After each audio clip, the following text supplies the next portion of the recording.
بسم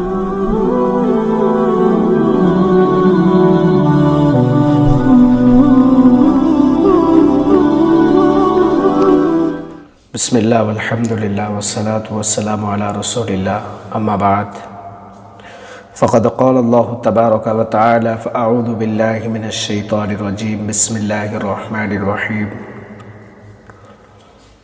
ولا تحسبن الذین قتلوا فی سبیل اللہ امواتا بل احیاء عند ربہم یرزقون۔ محرم الحرام کا مہینہ ہے۔ اللہ تبارک و تعالی اپنے فضل و کرم سے تمام مسلمانوں کے حق میں بہترین بنائے۔ یہ سارے دن قربانیوں کے دن ہیں، یہ سارے دن فضیلت والے دن ہیں۔ محرم کی 10ویں تاریخ جس کو عام طور پر عاشورہ کہا جاتا ہے، جس کے معنی یہ ہے کہ 10واں دن۔ یہ دن اللہ تبارک و تعالی کی رحمت و برکت کا خصوصی طور پر حامل ہے۔ جب تک رمضان المبارک کے مہینے کے روزے فرض نہیں ہوئے تھے، اس وقت تک عاشورے کا روزہ رکھنا مسلمانوں پر فرض تھا۔ پھر جیسے ہی رمضان المبارک کے مہینے کے روزے مسلمانوں پر فرض ہو گئے تو عاشورے کے روزے کی فرضیت منسوخ ہو گئی۔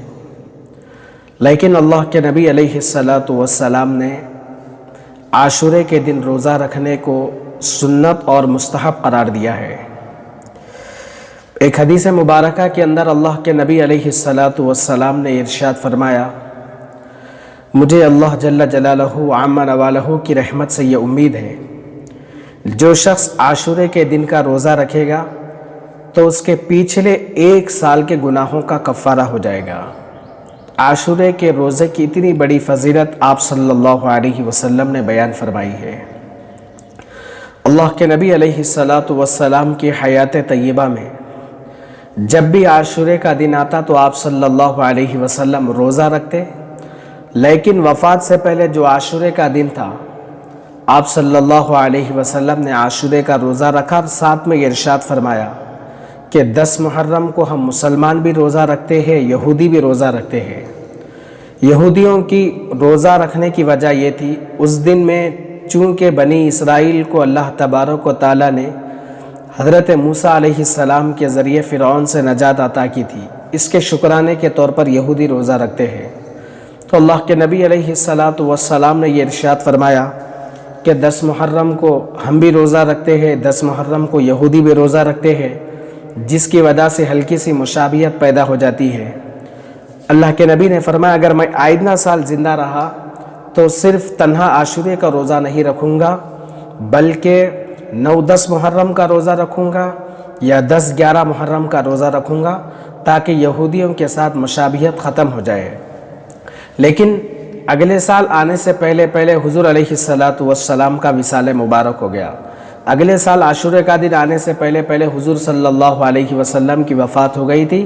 اللہ کے نبی علیہ السلام اس دنیا کے اندر باحیات نہیں تھے، بلکہ اللہ کے نبی صلی اللہ علیہ وسلم اس دنیا سے پردہ فرما گئے تھے۔ لیکن حضرات صحابہ کرام رضوان اللہ تعالی علیہم اجمعین نے اس سلسلے میں اہتمام کیا ہے۔ صحابہ کرام رضوان اللہ تعالی علیہم اجمعین بھی 9, 10, 11 محرم الحرام کا روزہ رکھا کرتے تھے۔